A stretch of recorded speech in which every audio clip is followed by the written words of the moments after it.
ఓం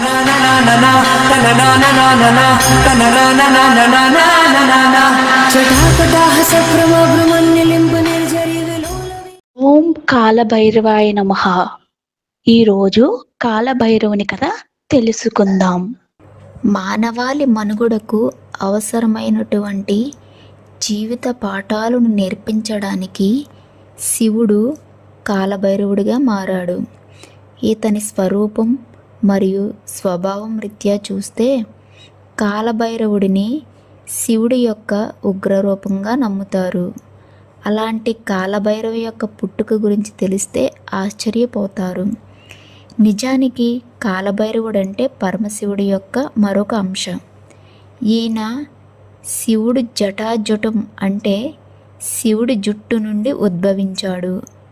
తాంత్రిక శక్తులు కలిగి ఉండి శత్రువుల బారి నుండి మానవాళిని కాపాడే క్షేత్ర పాలకుడైనటువంటి కాలభైరవుడి గురించి తెలుసుకుందాం. కాలభైరవుడు శివుడి యొక్క ఉగ్రరూపం. ఈయన అరిషడ్వర్గాలు అయినటువంటి కామ, క్రోధ, మోహ, లోభ, మదమాశ్చర్యాలనే అంతర్గత శక్తుల బారి నుండి మానవ జాతిని కాపాడేటటువంటి రక్షకుడు. అలాగే ప్రకృతిలోని అష్టదిక్కులను నియంత్రిస్తూ బాహ్య శత్రువులను శిక్షించేటటువంటి శిక్షకుడు కూడా. కాలభైరవుడు ఎలా ఉద్భవించాడు? హిందూ మతంలో భైరవ ఆవిర్భావానికి సంబంధించి అనేక కథలు ఉన్నాయి. ఈ కథలన్నిటిలో అత్యంత ప్రాచుర్యం పొందిన కథ శివ మహాపురాణానికి చెందినది. దీని ప్రకారం చూస్తే ఒకసారి బ్రహ్మ మరియు విష్ణువుల మధ్య ఒక సంభాషణ జరుగుతుంది. ఆ సమయంలో విష్ణువు బ్రహ్మను ఇలా అడుగుతాడు, ఈ విశ్వం మొత్తానికి సర్వోన్నత సృష్టికర్త ఎవరు? వెంటనే బ్రహ్మ అహంకారంతో ఈ విశ్వాన్ని సృష్టించింది నేనే, కాబట్టి సర్వోన్నత సృష్టికర్తను కూడా నేనే అని చెబుతాడు. అందరూ నన్నే పూజించాలి అని కూడా అంటాడు. మళ్ళీ విష్ణువు నీ సృష్టిని నాశనం చేసేవాడు శివుడు, కాబట్టి నీ సృష్టిని అంతం చేసే శక్తి అతనికి ఉంది అని విష్ణువు చెబుతాడు. దీంతో బ్రహ్మకు చాలా కోపం వస్తుంది. అహంభావంతో బ్రహ్మదేవుడు ఆ రోజు నుండి శివుడు పనిలో జోక్యం చేసుకోవడం ప్రారంభిస్తాడు. పదే పదే శివుడికి అడ్డంకులు సృష్టించడానికి ప్రయత్నిస్తాడు. కానీ అవేమీ పట్టించుకోకుండా శివుడు తన కర్తవ్యం నిర్వర్తిస్తూ ఉంటాడు. రోజు రోజుకి బ్రహ్మ చేసే పనులు శృతి మించడంతో ఇక భరించలేని శివుడు తన కేశాల నుండి ఒక చిన్న వెంట్రుకను విసురుతాడు. అది కాస్త కాలభైరవ రూపాన్ని ధరిస్తుంది. కాలభైరవుడు పట్టరాని కోపంతో బ్రహ్మ యొక్క 5 తలలలో ఒకదాన్ని తన చిటికిన వేలితో లేపేస్తాడు. దీంతో బ్రహ్మకు పట్టినటువంటి అహంభావం పూర్తిగా తొలగిపోతుంది.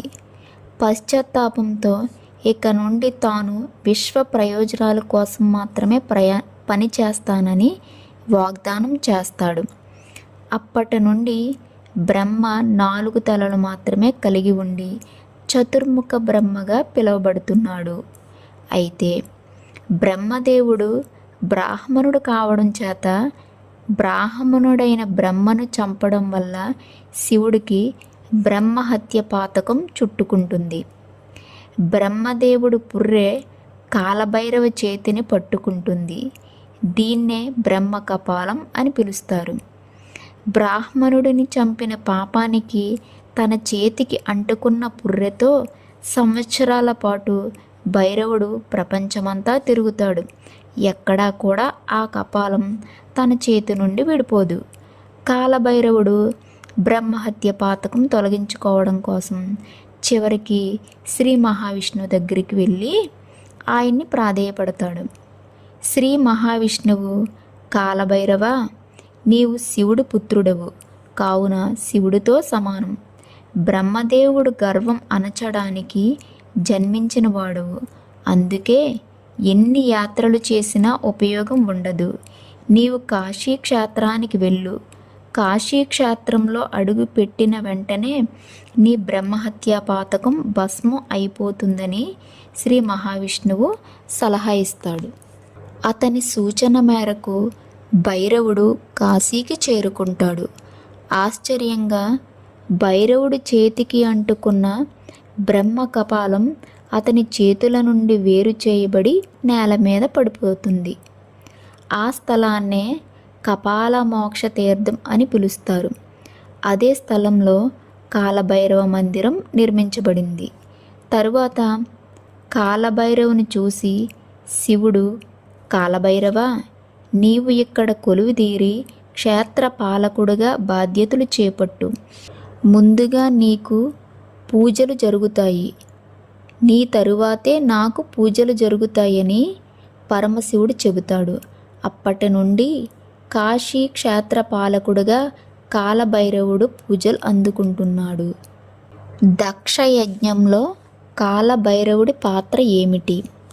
పురాణాలను బట్టి చూస్తే సత్యయుగంలో బ్రహ్మదేవుడు కుమారుడైనటువంటి దక్ష ప్రజాపతి శివుడి మీద ప్రతీకారం తీర్చుకోవాలి అనే ఉద్దేశంతో బృహస్పతి అనే యజ్ఞాన్ని నిర్వహిస్తాడు. అతనికి అత్యంత ఇష్టమైన కుమార్తె సతీదేవి శివుడిని ఎంతగానో ఆరాధించేది. అలాగే అతని ఇష్టానికి విరుద్ధంగా శివుడిని వివాహం కూడా చేసుకుంటుంది. ఒకసారి దక్షుడు తాను తలపెట్టిన యజ్ఞానికి దేవతలందరినీ ఆహ్వానిస్తాడు. కానీ సతీదేవుణ్ణి మరియు శివుడిని మాత్రం పిలవడు. ఈ కార్యక్రమానికి ఆహ్వానం అందకపోవడం వల్ల సతీదేవి బాధపడినప్పటికీ అది తన పుట్టింటి కార్యక్రమం కాబట్టి తను వెళ్ళాలి అనుకుంటుంది. ఆ విషయం శివుడికి చెబుతుంది. కానీ శివుడికి ఎంతమాత్రం ఇష్టం లేదు. ఆ యజ్ఞానికి ఎలాగైనా హాజరు కావాలని సతీదేవి పట్టుబడుతుంది. చేసేదేమీ లేక శివుడు కూడా అంగీకరిస్తాడు. శివుని గణాలతో సతీదేవి తన తల్లిదండ్రుల ఇంటికి బయలుదేరుతుంది. సతీదేవి యజ్ఞం జరిగే ప్రదేశానికి చేరుకున్నప్పుడు ఆమె రాక చూసి దక్షుడు కొంచెం కూడా సంతోషించడు. పైగా ఆమెను నిరాకరిస్తాడు కూడా. అంతేకాకుండా తన భర్త అయిన శివుడిని కూడా అవమానిస్తాడు. తండ్రి తన భర్తను దూషించడం తట్టుకోలేని సతీదేవి ఆ యజ్ఞంలోకి దూకి ఆత్మహత్య చేసుకుంటుంది. ఆ విషయం తెలుసుకున్న శివుడికి పట్టరాని కోపం వస్తుంది.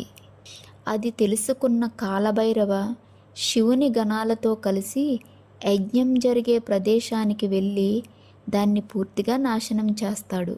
ఆ తరువాత అహంకారి అయిన అతని తల నరికివేస్తాడు. కాలభైరవ పేరు యొక్క మూలం ఏమిటి? కాలభైరవుడు తన పేరుకు తగ్గట్టే కాలాన్ని శాసించేవాడు, అలాగే దోషులను శిక్షించేవాడు. కాబట్టి ఇతన్ని దండపాణి అని కూడా పిలుస్తారు. ఇక్కడ దండ అంటే దండము అంటే కర్ర. పాపాలను శిక్షించడానికి చేతిలో కర్ర ఉంటుంది కాబట్టి అతనికి ఆ పేరు వచ్చింది. భైరవ అనేది బీరు అనే పదం నుండి ఉద్భవించింది. దీని అర్థం భయంకరమైంది. భైరవ అంటే భయంకరమైన రూపం కలిగినవాడు. అతను తన భక్తులను భయంకర శత్రువులైనటువంటి దురాశ, కామం మరియు కోపం నుండి రక్షిస్తారు. ఈ శత్రువులు అత్యంత ప్రమాదకరమైనవి, ఎందుకంటే ఇవి మనుషులను తమ లోపల ఉన్నటువంటి దేవుడిని వెతకడానికి అనుమతించబడవు. మరిన్ని వీడియోల కోసం మన ఛానల్ని సబ్స్క్రైబ్ చేయండి.